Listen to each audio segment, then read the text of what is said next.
Good morning, everyone. It is December 30th. And before I get into the main topic of what I want to talk about, which is about why I think Ukraine will win, not from a weapon standpoint, but from a leader and soldier standpoint, I want to quickly talk about some news items that are very interesting. The first of which is something that continues to happen, and three drunk Russian soldiers apparently who are pissed off that they haven't gotten their paychecks yet decided they would set the 150th Motorized Rifle Division barracks on fire. It was a complete loss of the barracks on the base, on a military base in Rostov in Russia. There's a lot of videos online. I don't think any casualties. There was no injuries or deaths, but yeah, just continued uprisings from the soldiers based on the conditions and the lack of pay. What's interesting is this kind of correlates to what else is happening in the general populace of Russia with reports of widespread emptying of cash at Russian bank ATMs, largely in rural areas. Apparently, the reason is based on an instruction by Elvira Nabiulina, who is the head of the Russian central bank, to transform private individual bank deposits to war bonds by force, effectively confiscating people's savings. Now, this is happening in rural areas because they don't want the uprisings in Moscow, St. Petersburg, etc. So, what they're trying to do is counter sanctions, counter their economic downturn by basically just stealing their citizens' money.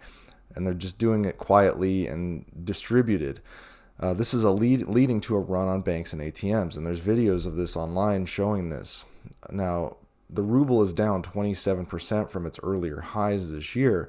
And why is that? Well, it's due to sanctions, obviously, but also Russia's miscalculation on the response the global community would have towards Russia economically, specifically on capping prices, not just sanctioning them, but doing things that would inherently hurt the European Union specifically, not necessarily the United States, but there is a little bit of pain being felt there.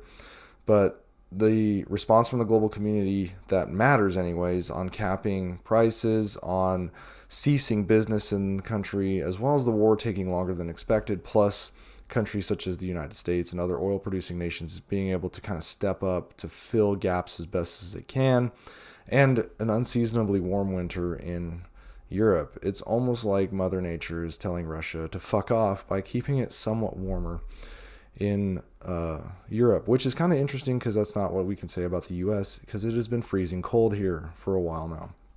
In fact, I believe it was warmer here in my hometown in Boise, Idaho, than it was in Orlando, Florida a couple days ago. So, very interesting. But you have to understand why money makes a difference in Russia right now, specifically when it comes to military. Russia's entire annual military budget for next year is $84 billion. Last year, it was $71 billion. The entire NATO military budget is $1.2 trillion. The U.S. alone has given Ukraine more aid this year than the entire Russian military budget, or at least it's allocated that much. It's going in trickles. Russia trying to go toe-to-toe economically against the West is flat out impossible. And these bank runs and account seizures are evidence of them trying to just prolong the inevitable of what will be a Russian economic collapse if they continue on this path. So they're just trying to find cash as best they can to fund what will be their most expensive military budget ever in the history of Russia. So very much a problem for Russia. And they haven't seen this level of economic problems relative to war since Afghanistan, but Afghanistan was not as expensive as Ukraine is. Now, obviously, World War II is highly expensive, so if you're looking at it on a relativistic standpoint, yes, World War II is more expensive for everyone, but this budget is still Russia's highest ever. So this leads me to my main point on to why, outside of money, outside of equipment, why I think Ukraine will ultimately win this war. And I've said this before, Russia is operating on a 1950s model of fighting while the Western world went to a professional, non-conscript driven army. And everything I say here right now also applies to China for now. But unlike Russia, China sees the writing on the wall and are working to change their capability to mirror more of how the U.S. trains its warfighters and its leaders.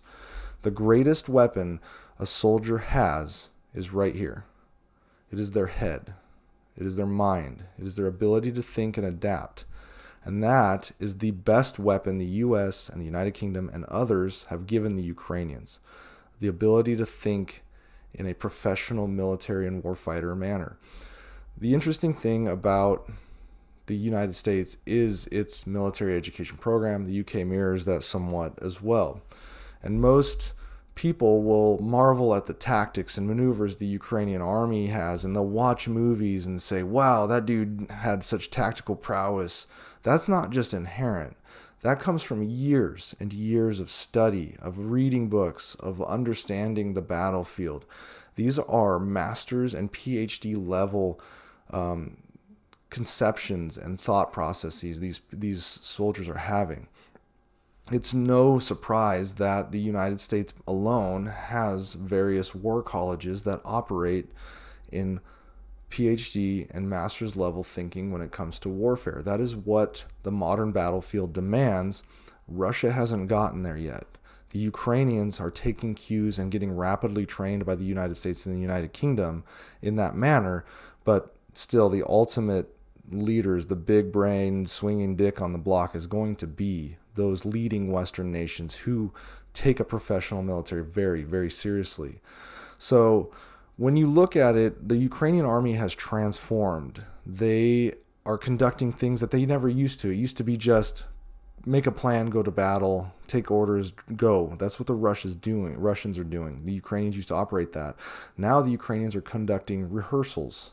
And this is something that we conducted heavily, whether it was logistics rehearsals or rock drills, which are rehearsals of rehearsal or review of concept, or rehearsal of concept, depends on who you talk to. Either way, you're basically going over every step of the battlefield as it happens. This is something the United States military has done, at least since I've been in, which is well over 10 years. So the U.S. does these rehearsals, whether it's out in the field, whether it's physically doing them. And these rehearsals go from the tactical level, whether it's clearing a building, all the way up to a division commander looking at an entire battlefield. And this is what we're seeing the Ukrainians do. And this is why they're largely so successful.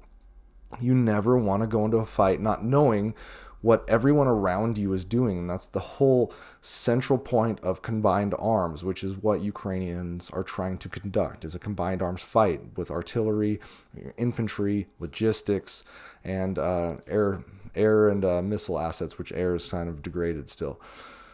Like I said, they don't do this at the small unit all the way up to the bigger drills. And it doesn't matter where you're at, out in the field or you're in like a studio or a gym or whatever. This is what they do. You understand what the battlefield is going to look like. That way, when the chaos happens, you can at least understand what to do in a broad spectrum way. The other thing that the Americans do very well is empower its soldiers to make decisions at the lowest level. This is something that even European countries used to struggle with.